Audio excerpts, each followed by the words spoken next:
তো hello friends, welcome to our manga translation channel. তো আজকে আমরা আবার চলে আসলাম অ্যাম আই ইনভিনসিবল চ্যাপ্টার 3 নিয়ে। তো এরপর মেইন ক্যারেক্টার চ্যান এখানে ঘাবড়ে গিয়ে বলতেছে, না না একদমই না, আমি কিভাবে সেক্টরের মাস্টার হতে পারি? তো মুরুংজির বাবা বলতেছে যে আমি অসতর্ক ছিলাম, মনে হচ্ছে এই পোস্টে সিনিয়রের জন্য যথেষ্ট ভালো নয়। তো মুরুংজির ফাদার বলতেছে যে সেক্ষেত্রে আমি ভদ্র হব না। তো মেইন ক্যারেক্টার চ্যান বলতেছে, ঠিক আছে, এটা তো আরো ভালো হবে। তারপর মনে মনে বলতেছে যে তুমি আমাকে বের করে দেবে না, তাই না? না হলে তো আমার মিশনটা নষ্ট হয়ে যাবে। তারপর মুরুংজয়ের বাবা বলতেছে যে সিনিয়র, আমি আমার বাবার পক্ষ থেকে সিদ্ধান্ত নিচ্ছি যে আমি আমার বাবার পোস্টটা এখানে রিজাইন দিয়ে দিচ্ছি, আর এই বাবার পোস্টের জায়গায় আপনাকে আমি আমার অ্যানসেস্টর বানিয়ে দিচ্ছি। এরপর মেইন ক্যারেক্টার বলতেছে, তোমাদের মতো কাল্টিভেটরের সাথে কথা বলা বেশি কঠিন মনে হচ্ছে। তো মেইন ক্যারেক্টার চ্যান এখানে বলতেছে, আমি যেহেতু এখানে কাল্টিভেট করতে পারি না, তো আমি সেক্ট সম্পর্কে অনেক কিছুই শুনেছি। তো সেক্টে এখানে বিভিন্ন প্রকার ভাগ করা আছে। প্রথমে হচ্ছে হ্যান্ডিম্যান, তারপর হচ্ছে আউটার ডিসাইপল, ইনার ডিসাইপল, তারপর হচ্ছে ডাইরেক্ট ডিসাইপল, তারপর আছে সিনিয়র। তো এল্ডারের পরে আছে প্যাভিলিয়ন মাস্টার, তারপর আছে সেক্ট লিডার, তারও উপরে আছে সেক্ট হিরার্চি মানে অ্যানসেস্টর। এরপর মেন ক্যারেক্টার নিজেকে একটা বুড়ো রূপ কল্পনা করতেছে। তারপর বলতেছে যে আমি যেহেতু একটা মর্টাল, আমি ডিসাইপলের মতো কাল্টিভেট করতে পারি না। আর তোমরা বলতেছো কি আমি একটা ইনসেস্টর হব? তো এরপর মেন ক্যারেক্টার হ্যারান হয়ে যায় এইসব এনসেস্টরের কথা শুনে। এরপর মুরুংজুইয়ের বাবা এখানে চিল্লায় বলতেছে, ঠিক আছে, এটা হচ্ছে ফাইনাল। তো আমাদের এখন ভিতরে যাওয়া উচিত কথা বলার জন্য। বাইরে অনেকক্ষণ ধরে দাঁড়িয়ে থাকার জন্য দুঃখিত। আগে এখানে হলে ভিতরে যে একটা চেয়ার প্রস্তুত করতে হবে। এরপর মেন ক্যারেক্টার এখানে ঘাবড়ে যায়, বলছে কি বসার জায়গা? তারপর মুরুংজি তার বাবাকে এখানে আটকে দেয়। তো মুরুংজি এখানে তার বাবার কানে বলতেছে যে আঙ্কেল কিংসমান তো এখনো হলের ভিতরেই আছে, তাই না? তো সেও তো এখানে তোমার মতনই অ্যাটিটিউড রাখে, মানে তোমার মতনই কথা বলতো আগে। তো আঙ্কেল জন যদি এখানে সিনিয়রের সামনে এভাবে খারাপ ব্যবহার করে, তাহলে তো অনেক রাগ হয়ে যেতে পারে সিনিয়র। তো আগে তাকে একটু ভালোভাবে বুঝাতে হবে এই সিচুয়েশনটা। এরকম মুরুংজির বাবা বলতেছে, আমি তো একদমই ভুলে গিয়েছিলাম। তো মুরুংজয়ের বাবা এখানে সেই আঙ্কেলটাকে নিয়ে আসতে চাচ্ছিল কিংজন। তো কিংজন আগেই এখানে ভিতর থেকে বের হয়ে আসছে রাগে। কিংজন এখানে মেন ক্যারেক্টারের অরা দেখে অনেক ঘাবড়ে যায়। তো কিংজনের গা দিয়ে এখানে বিভিন্ন রকমের লেটার বা অক্ষর ঘুরে বেড়াচ্ছে। এইগুলো আর কি মনে হচ্ছে এগুলো আর কি দাও। তো এই বুড়ো লোকটা কিংজন এসে এখানে হাঁটু গেড়ে বসে পড়ছে। তো এরপর কিংজন বলতেছে, আমি জানতাম না যে এখানে গ্রেট মাস্টার চলে আসবে। তো আগে যদি জানতাম তো আমি নিজেই এখানে ওয়েলকাম জানাতে আসতাম। তো এরপর বলতেছে, I am really sorry. Main character এসব দেখে অনেক হাসতেছে মনে মনে। এরপরে এই কিংসওয়ান বলতেছে, ইউন হাইয়ের ভাগ্য যে কত ভালো, হ্যাঁ, সে এরকম একটা অস্তিত্বের সাথে ধরা দিয়েছে। এরপর মেন ক্যারেক্টার একটু হেরান হয়ে যায় যে আবারও তার সামনে কেউ এসে হাঁটু গেড়ে পড়ছে। তারপর বলতেছে যে তারা কতটা পছন্দ করে এভাবে হাঁটু গেড়ে সম্মান জানানোর, এটা মনে হয় কাল্টিভেশনের একটা পদ্ধতি। এরপর চেয়ান বলতেছে, তাহলে কি আমাকেও এইভাবে হাঁটু গেড়ে বসে সম্মান জানাতে হবে? তো বাকি সবাই একটু হেরান হয়ে গেছে শুনে। তো কিংজি মানে মুরুংজি তাড়াতাড়ি ঠেকায় ফেলছে যাতে হাঁটু গেড়ে না বসতে পারে। তারপর বলতেছে, না না, এটা হতে পারে না। তো এইসব ঠেকাতে ঠেকাতে কিংস ওয়ানের বুক থেকে একটা পিল নিচে পড়ে যায়। তো মেন ক্যারেক্টারও সেটা লক্ষ্য করে আর সেই পিলটা ধরতে যায় হাত দিয়ে। তো এরপর মেন ক্যারেক্টার সেই পিলটাকে হাতে নিয়ে বলতেছে যে তুমি এটা কোথা থেকে পেলে? তো এরপর কিংস ওয়ান এখানে বলতেছে, সিনিয়র, তো আমাদের সেক্ট হচ্ছে ইলুশরি মুন সেক্ট। তো আমাদের একটা ডিসাইবল এখানে একটা ম্যাটেরিয়াল খুঁজে পায়, একটা অবজেক্ট। তো সেই খেলনার বলের কথা বলতেছে যেটা খুঁজে পেয়েছিল, আর সেটাই আর কি খোলার চেষ্টা করতেছে, কিন্তু খুলতে পারতেছে না।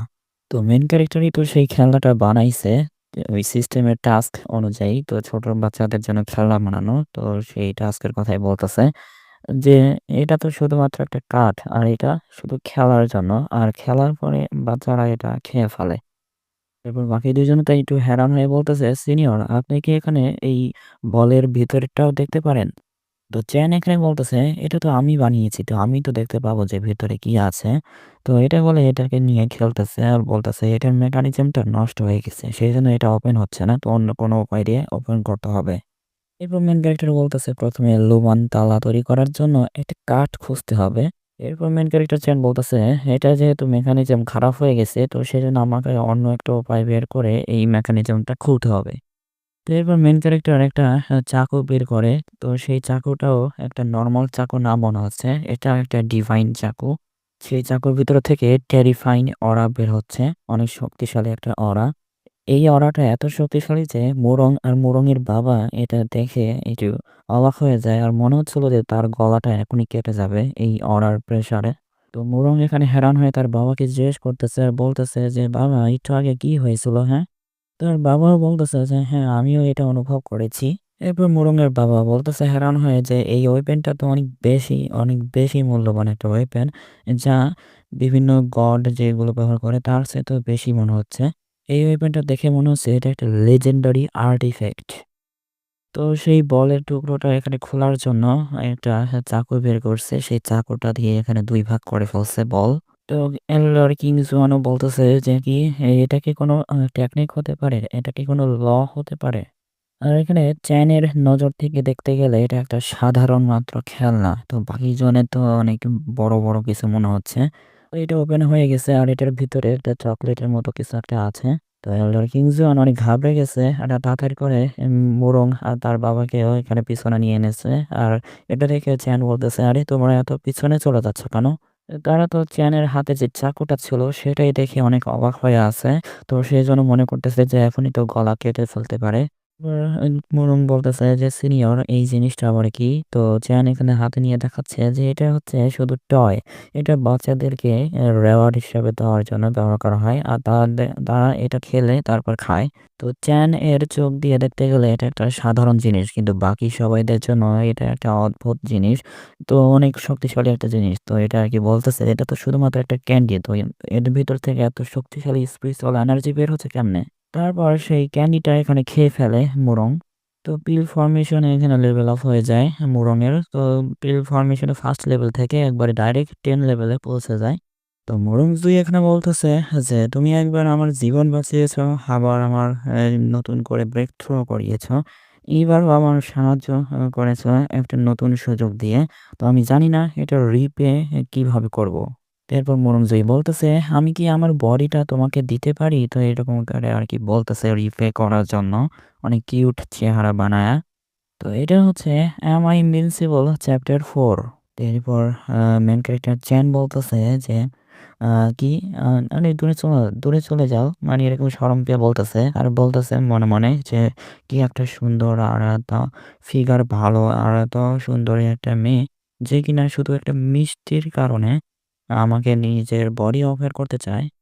তো এখানে অনেক সেক্সি আকারে দেখা যাচ্ছে মুরুংকে। মোরং এখানে অনেক কিউট চেহারা বানায়া এখানে উম মেইন ক্যারেক্টারের সামনে নিজেকে সার্ভ করবে। তারপর মেইন ক্যারেক্টার চ্যান বলতেছে, "দেখে মনে হচ্ছে তাদের মাথা খারাপ হয়ে গেছে।" তো চ্যান অন্যান্য ছেলেদের মতো এত লুচ্চা না। তো সেজন্য ওই মেয়েটাকে সাইডে সরাই দিছে। আর বলতেছে, "এই মেয়ে এখান থেকে দূরে চলে যাও। আমি তোমার শরীর নিয়ে কি করব? আমার তোমার শরীরের প্রয়োজন নেই। তো এমনকি তোমার বাবা তোমার সামনে দাঁড়িয়ে আছে। এইসব কথা বলা বন্ধ করো।" এরপর মুরুনির বাবা একটা বলতেছে, "হ্যাঁ, আমি আমার মেয়েকে ছোটবেলা থেকে শিক্ষা দিয়ে আসছি। যদি তোমাকে কেউ এখানে সাহায্য করে আর সেই সাহায্যটা যদি অনেক বড় হয়ে যায় আর তুমি যেটা আবার শোধ না করতে পারো, তাহলে এইটাই হচ্ছে সর্বোত্তম উপায়।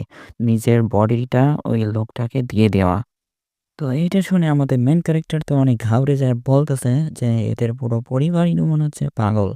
এরপর মেইন ক্যারেক্টার মুরুংয়ের কাঁধে হাত রেখে বলতেছে, "মুরুং।" তো এরপর হ্যাঁ, চ্যান অনেক ভদ্রভাবে বোঝাচ্ছে মুরুংয়ের কাঁধে হাত রেখে আর বলতেছে, "মুরুং শোনো, তোমাকে এই ছোট্ট চিনির জন্য নিজের বডিটাকে দেওয়ার দরকার নেই।" তো মুরুংয়ের ২ টা তরমুজ চ্যানের গায়ে লাগায়া এখানে বলতেছে যে, "সিনিয়র যখন এইখানে আসে তো তখন তো কোনো কাউকে না কাউকে সার্ভ করতেই হয়। তো সেই সার্ভটা আমি করব। ঠিক আছে?" মানে চাকরের কথা বলতেছে। তো মুরং তো চ্যানের সাথে একদম আঠালো মতো লাগিয়ে আছে আর বলতেছে, "যদি কেমন হয় আমি আপনার মেইড হয়ে যাই, একটা চাকর হয়ে যাই?" তারপর মেইন ক্যারেক্টার বলতেছে কি হ্যাঁ, আর কি মেইড? তো মুরং এখন ইমোশনালি ব্ল্যাকমেইল করতেছে আর বলতেছে যে, "আমি কি এতই খারাপ দেখতে? আপনি কি আমাকে মেইড হিসাবেও রাখতে চান না?" তো চ্যানও এখানে মোড়নকে সরানোর চেষ্টা করতেছে। আর বারবার খালি তার বাবার দিকে তাকাচ্ছে আর মনে, মনে চিন্তা করতেছে। তার বাবা হয়তো এসে ঠেকাবে। কিন্তু না, তার বাবা আরো বলতেছে যে, "আমার ভিডিওতে এখানে একটা লাইক করে দিবেন আর চ্যানেলটিকে সাবস্ক্রাইব করে যাবেন। ঠিক আছে?" তো এল্ডার কিংজন এখানে মোরংয়ের বাবার কাছে আসছে আর বলতেছে, "আরে তুমি না বলোনি যে তুমি আমার ছেলের সাথে তোমার মেয়েকে বিয়ে করাবে? তো যাও তাকে নিয়ে আসো আর এসব বন্ধ করো।"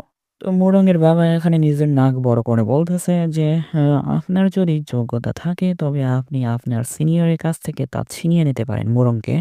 তো আপনার নিজের অক্ষমতার জন্য আমাকে দোষ দিবেন না। তো যান নিজে নিয়ে নিন।" আর এটা হচ্ছে জিয়াও জুই মানে মুরংয়ের নিজের ইচ্ছা। তো কিং জোয়ান এখানে বলতেছে যে, "তুমি এত লোভী হলে কেন? সিনিয়রের সাহায্য চাওয়ার জন্য? আমি এত যেতে পারব না ওখানে।" তো কিং জোয়ান এখানে বলতেছে যে, "আমি সত্যিই জানি না যে এই ভাগ্যটা এত ভালো কিভাবে হলো।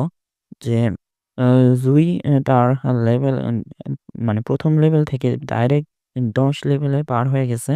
আমার ছেলের কি সুযোগ আছে যদি সে তার সাথে ছুটে যায়? আমার ছেলেও খুব সুন্দর।" তো কিংজমান এখানে তার ছেলের কথা ভাবতেছে আর বলতেছে যে, "চ্যানের সাথে যদি এরকম কিছু একটা প্রেমের বন্ধন বানায় দেয় তাহলেও তো অনেক ভালো হতো, তাই না?" মানে একটা গেয়ে কথা ভাবতেছে।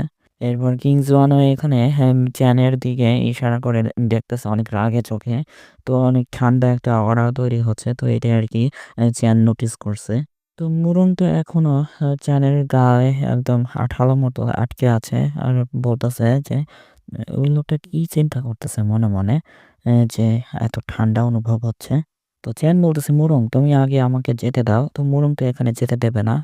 তো মুরুমটা আরো জোরে চেপে ধরছে আর বলতেছে, "না আমি যেতে দেবো না।" তো বেচারা চেনটা এখানে খাড়া হয়ে যাচ্ছে। আর এখানে বলতেছে, "আমি আর কন্ট্রোল করতে পারতেছি না।" এরপর মেইন ক্যারেক্টার ভাবতেছে যে, "আমার মিশন যেহেতু এখন কমপ্লিট হয়ে গেছে, আমি এই সেক্টে এসে আমি একটা সেক্ট মাস্টার হয়ে গেছি। তো সেজন্য এখন সিস্টেম পুরস্কার নেওয়ার সময় তো তার সিস্টেম চালু হয়ে গেছে। তো সিস্টেমে এখানে লেখা আছে যে এই টাস্কটা কমপ্লিট হয়ে গেছে মাউন্টেন সেক্টর সেট মাস্টার হওয়ার। এরপর চ্যান সেই মোরংয়ের বাবার কাছে আসছে আর তাকে গ্রিট করে বলতেছে যে অ্যানসেস্টররা কি কাজ করে। তো মোরঙের বাবা বলতেছে, "সিনিয়র, হ্যাঁ, কিছু করার দরকার নেই। তো আপনাকে তখনই প্রয়োজন যখন সম্প্রদায়ে কিছু গুরুত্বপূর্ণ সিদ্ধান্ত নেওয়া হবে বা যেই সময় কোনো বড় দুর্ঘটনা ঘটবে ঠিক সেই সময় আপনার প্রয়োজন হবে।" বেশিরভাগ লোক তো এখানে উড়েই যাওয়া আসা করে। তো সেইজন্য মেইন ক্যারেক্টার বলতেছে যে, "আপনি কি কোনো লোক পাঠাবেন আমাকে যাতে নিয়ে যেতে পারে আমার আগের জায়গায়? মানে আমার বাসার ভেতরে নিয়ে যেতে পারে উড়াইয়া?" তো মেইন ক্যারেক্টার মনে, মনে ভাবতেছে যে, "আমি যেহেতু উড়তে পারি না তো এটা সহজেই বলা যেতে পারে না। তো সেজন্য আমি এদেরকে কাউকে বলব যে আমাকে নিয়ে যেতে।" তো এরপর আলোর গতিতে এখানে মেইন ক্যারেক্টারকে নিয়ে আসছে তার নিজের বাসায়। এবার মোরঙের বাবা বলতেছে যে, "সিনিয়র আপনি যেই জায়গায় নিয়ে আসতে বলেছিলেন আমি সেই জায়গায় নিয়ে এসেছি।" মানে আলোর গতিতে এখানে তার ঘরের সামনে চলে আসছে। মেইন ক্যারেক্টারের মনে হচ্ছে একটু চক্কর-বক্কর লাগতেছে। তো এসব দেখে তার বাবা একটু হ্যারান হয়ে আছে। তো এরপর মোরঙের বাবা মনে করতেছে যে আলো তো এখানে চোখের ফলকে অনেক মাইল দূর পর্যন্ত চলে যেতে পারে। তো সিনিয়রের চোখে কি এটা অনেক কচ্ছপের ধীর গতি নাকি? তো মোরঙের বাবা আরো চিন্তা করতেছে যে তার সময় নষ্ট হয়নি তো আবার? তো এখানে চ্যান মনে, মনে ভাবতেছে যে দুর্ভাগ্যবশত গতিটা খুবই দ্রুত। তো ফ্লাইটের কোনো অনুভূতি ছিল না আমার। এদিকে মেইন ক্যারেক্টার ছিলেন ভাবতেছে যে এটা অনেক দ্রুত ছিল। আর ওইদিকে মোরঙের বাবা বলতেছে যে সে কি এখানে কোন কচ্ছপের গতি মনে করবে না তো আবার। তো এরপর মেইন ক্যারেক্টার ঘরের ভেতরে ঢুকতেছে আর বলতেছে, "ভুলে যাও। আমি শুধু জিনিসগুলো নিয়ে একটু ভাবতেছিলাম। আপনি যেহেতু এত দূর আমাকে নিয়ে এসেছেন তো চলুন ভিতরে এসে এক কাপ চা খেয়ে যাই।" তো এবং মোরঙের বাবা বলতেছে, "তাহলে ঠিক আছে। আমি সম্মানের সাথে আপনাকে অনুসরণ করব।" তো এবং মোরঙের বাবা বলতেছে যে সৌভাগ্যবশত সিনিয়রের কোনো দোষ নেই। এটা আরকি মনে ভাবতেছিল। এরপর এখানে মোরঙের বাবা বলতেছে যে অপ্রত্যাশিতভাবে সিনিয়রের এই থাকার ঘরটা অনেক ছোট মনে হচ্ছে। তো আমি এই সেক্টরের ভেতরে যেয়ে অনেক বড় একটা ঘর বানিয়ে দেব। ঠিক আছে? অনেক আরামদায়ক একটা ঘর বানিয়ে দেব। তো চ্যান বলতেছে, "না, আমি আসলে এই জীবনটাই পছন্দ করি এবং আমার কাছে এখনো বাড়িতে বড় করার জন্য মাছ এবং মুরগি আছে।" তো এখানে গাছপালা থেকেও অনেক স্পিরিচুয়াল এনার্জি বের হচ্ছে। এইসব আরকি নোটিস করতেছে। তো এইখানে একটা মুরগি দেখা যায় যে এদের উপর নজর রাখতেছে আর অনেক স্পিরিচুয়াল এনার্জি রিলিজ করতেছে, মানে ফনিক্সের পাওয়ার। তো এইসব দেখে এই মুরুং আর বাকি সবাই অনেক ঘাবড়ে গেছে। তো মেইন ক্যারেক্টার বলতেছে, তোমাদের কি হলো? তোমাদের কি কোনো সমস্যা হইছে?" তো বাকি সবাই তো এই প্রেশারটা সহ্য করতে পারতেছিল না। তো সেজন্য মুরুঙের বাবা বলতেছে, "হ্যাঁ, হ্যাঁ, কিছু সমস্যা হয়নি। আমার একটু শ্বাসকষ্ট হয়েছিল, সেজন্য একটু আটকে গেছিলাম।" তো বাকি সবাই বলতেছে, "হ্যাঁ, তেমন কিছু হয়নি, ঠিক আছি।" তো কিং জুয়ানও এখানে ভয় পেয়ে আছে যে যেকোনো সময় এদেরকে খেল খতম করে দিতে পারে। চ্যান তো এখন ভিতরে যাচ্ছে আর বলতেছে, "ঠিক আছে, আমি এখন ভিতরে যাচ্ছি আর চা বানাতে যাচ্ছি। তো আপনারা বাহিরে গিয়ে উঠানে ঘোরাঘুরি করতে পারেন আর জিনিসপত্র দেখতে পারেন।" তো বাকি সবাই বলতেছে, "না, না সিনিয়র, কোনো প্রয়োজন নেই।" তো বাকি সবাই তো এখানে বাগানে ঘোরাঘুরি করতেছে যে আশেপাশে দেখতেছে আর কি আছে। আমরা শেষ, আমরা সবাই শেষ। এরকম করে অনেক ভয় পেয়ে আছে। মানে এত প্রেশার পড়তেছে যে দম আটকে যাচ্ছে প্রেশারের কারণে। মানে চারদিকে এত যে শক্তিশালী অরা রইছে সেগুলো সহ্য করতে পারতেছে না। আরো পশু-পাখির ভিতরে অরা রইছে। আমি এরকম দৃশ্য আগে কখনো দেখিনি। এল্ডার কিং জন বলতেছে। এমনকি গোলাপি রঙের এই গাছটার ভিতর থেকেও অনেক বেশি প্রেশার রিলিজ হচ্ছে। কিউই এমনকি এই মাছের ভিতর থেকেও কি বেড়ে রিলিজ হচ্ছে। মানে আমরা তো দেখেইছিলাম যে এই মাছটা নিজের ড্রাগনকে কন্ট্রোল করতে পারতেছিল না।